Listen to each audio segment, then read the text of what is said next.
I'm Joe Kane. I'm Dan Kane. And I'm Wayne Heckler. This is the Imperfect Podcast. Don't forget to check us out on hecklerkane.com and all social media. To the bumper.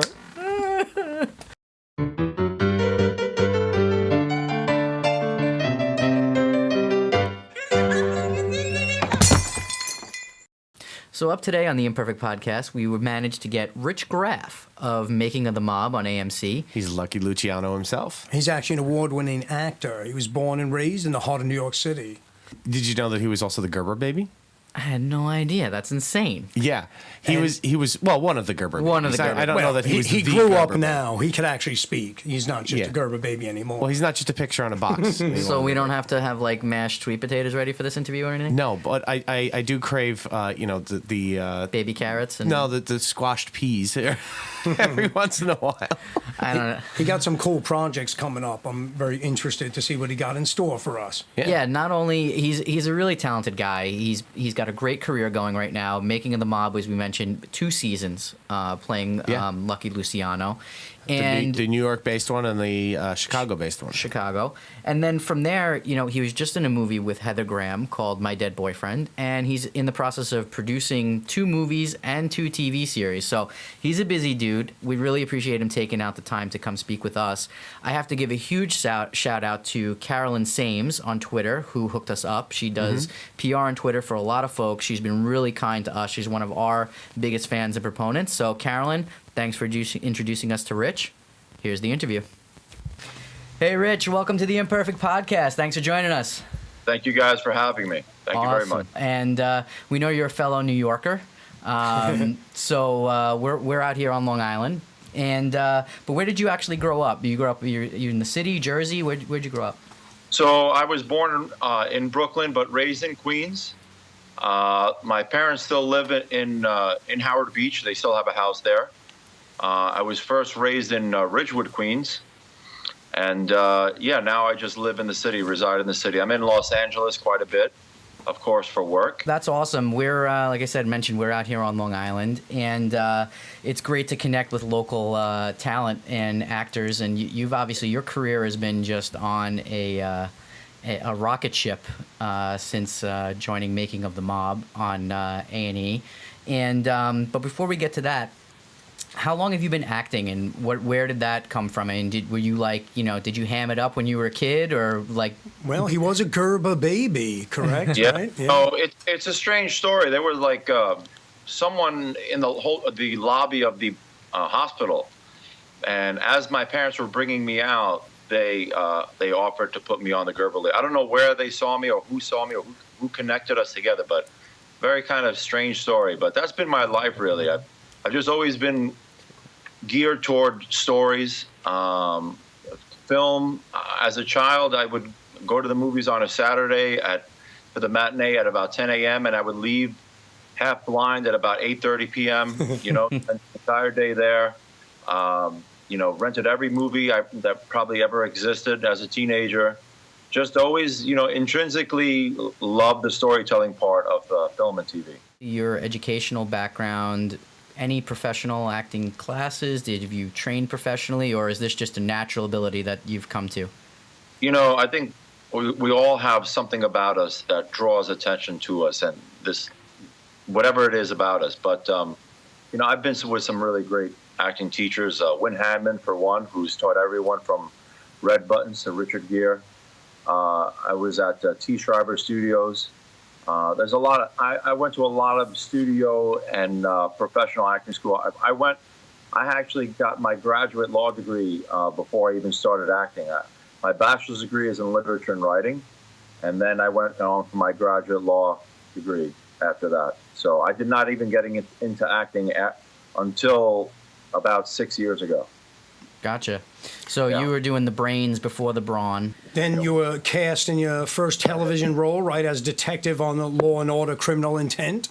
Correct. I was actually even before I had an agent, which was kind of cool. They brought me in. I was, of course, nervous as all can be. And fortunately, I booked the role, which was nice. And then, slowly but surely, I was able to gain some confidence, get an agent, get a manager. And, I was always thinking there'd be a perfect time to leave my 9-to-5 job, but there never really was. So I had to just kind of like take a little bit of a leap of faith and do it on my own. Well, talking about a leap of faith, I mean, what point do you go from going, okay, I can do this and do this outside of like still holding a 9-to-5 job, taking days off? What point do you go, okay, I do take that leap of faith and go, I'm going to be a full-time actor and this is going to be my career? There's never going to be a perfect time. There's never going to be a time where you make enough money to say, okay, even if I don't work for a couple of months or whatever it is, I'll have made enough from whatever that was to support myself. It's never going to be that time. You have to take life in terms of what gives you pleasure, rather than just working for life for making money and accumulating wealth. Because, as we all know, you can't take it with you, and And listen, it's not for everyone. Some people are interested in just accumulating wealth and being defined by how much they're worth, but that's just not for me. Right. You just follow the dream. You feel it that strongly. Really, it's not a dream for me. It's more of some predisposed vision that I've had, since I was a young child, really. You just knew you were going to do it. You just felt it. I knew, Sure, pretty much. Of course. Awesome. That's great. So growing up as a child, being a fan of movies, what actors or what movies did you really get inspired by as a youth? Oh, wow. As a young boy, I really liked John Ritter from Three's Company. Yeah. For whatever reason, his physical comedy and his disposition, and it just made me laugh, and it gave me great joy. And he was one of the reasons I went into acting. I think. I mean, it was a great person too, a great man. And his father was a country singer also. Yes, that's right. His dad was a country singer and a TV personality. Correct. Just a great person. His son is a pretty good actor now too. Yeah. And you're a musician as well, is that correct? Yeah, I grew up playing the piano, the horn, the drums, all by ear. I started reading the music, but then for some reason, somehow, I just knew that I could play it just by kind of like playing with it a little bit and finding which notes are the correct notes. Sure, we're all musicians also. Maybe you could tell with all the guitars in the background, but yeah. Absolutely. Yeah, it's interesting. Actually, one of our fans on Twitter, Lisa, at CookingUpFun55, she actually wanted to know what instruments you play. So we got to that. We got to that for her. Well, so. let's get specific. You said you do play the horn. What particular horn? Well, I played the 2-valve, the 3-valve, the trombone. Oh, wow. The larger, what is it called? Tuba or what? Well, the larger one, the one that you kind of hold like this. Baritone horn? Yeah, the baritone, a bunch of euphonium, baritone horn. Yeah, all right. Yeah. Cool. How long has it been since you picked up one of those? Been a while. The piano I still play from time to time, but you guys are musicians, so it's like anything else. It's a physical memory. It's a very fine-tuned type of skill to have. So, it's acquired over a long period of time. Excellent. And it was French horn, probably. That's the instrument you were thinking of, right? Yes. Okay, I just remember now, right? French horn, right? There we go. 3 musicians in a room. Let's figure out what is the instrument that this guy plays. That's excellent. Have you used any of your music in films? No, but as you can guess, my ear for music, it allows me to kind of help with putting music in that I like with certain scenes and things like that. Right. Yeah, sure. Of course. So let's talk a little bit about your role in Making of the Mob. Sorry. So you played Lucky Luciano. You were basically the lead. I mean, really powerful role for you. How did that go? How did the auditions go for that? How did you land this role? Honestly, I had auditioned for six different roles in the show. Wow. I first auditioned for Al Capone, and then Vito Genovese. I mean, I went in, I think, for every role except for Lucky. Oh, right. And then at the 6th audition, they said, the director loves you, production company loves you, so all you have to do now is paint your hair black, put on some brown contacts, put on a vintage 1920 suit, and then we'll send in the pictures to the executives at AMC, and if they okay you, you're all set. So I'm just glad that they actually accepted me, and I have to go through all that and get rejected. That's awesson. Yeah, Really congratulations awesome. on that. I Congrats. mean, 2 seasons, right? You guys wrapped the 2nd season already. Right. Are there plans for a 3rd installment? No, there was never really a plan for a 2nd season. I think we created such an enormous fan base that the viewers demanded it. So I can't see why they wouldn't go somewhere else, visa Las Vegas or anywhere else. They can even move up the dates in New York if they wanted to bring it up to current speed or 80s and 90s. Out of curiosity, I mean, you going into if they go into a 3rd season and everything, do you think it would end up being a part of it? I mean, it's kind of a historical sort of play-by-play.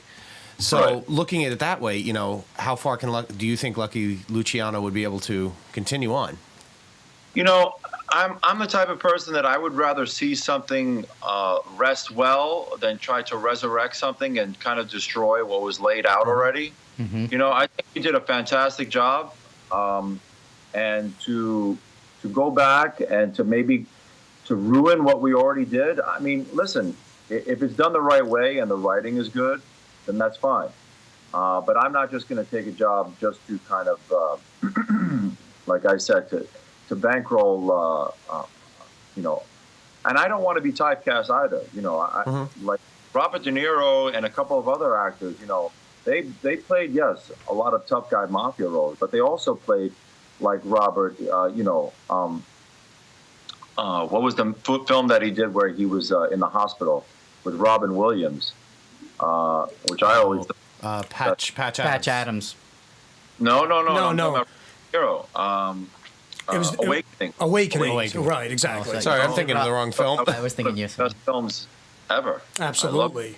In terms of getting prepared for the role, actually, our friend Carolyn, who introduced us, she was curious to know how much you studied to get the character down for Lucky, and what work went into that, and how much did you know about Lucky Luciano before you had this? Was there a lot of... The broad strokes, of course, we all knew about him. But in terms of preparing for the role, as you guys know, I grew up in Howard Beach, Queens. So growing up, unbeknownst to me, I was best friends with, the head of the mafia of the 80s and 90s era. So I grew up with Peter Gotti, who's John Gotti's youngest son. Mm-hmm. Jesse Burke, who is Jimmy Burke's son. Jimmy Burke is the real name of Robert De Niro's character in Goodfellas. Mm-hmm. In the film, he's named Jimmy Conway, but the real name is Burke. Correct. Ruggerio's sons. I mean, the list goes. You watch the film Goodfellas. There are people in the film who lived in my neighborhood. So My brothers went to school with them also in McClansey, believe it or not, in Queens. With them. I hung out with them.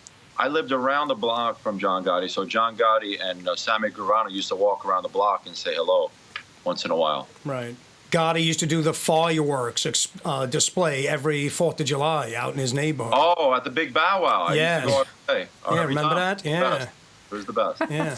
In terms of the role here and what you did with Lucky, you guys were reenacting scenes, right? But there were a lot of narrators. It was narrated by Ray Liotta, which we all know. How much interaction did you have with Ray? I mean, did you guys even ever meet, or was it just completely separate where you guys were doing your own thing? Ray was hired. Ray was not hired until we finished shooting. Okay. So they didn't even have Ray attached until we were done.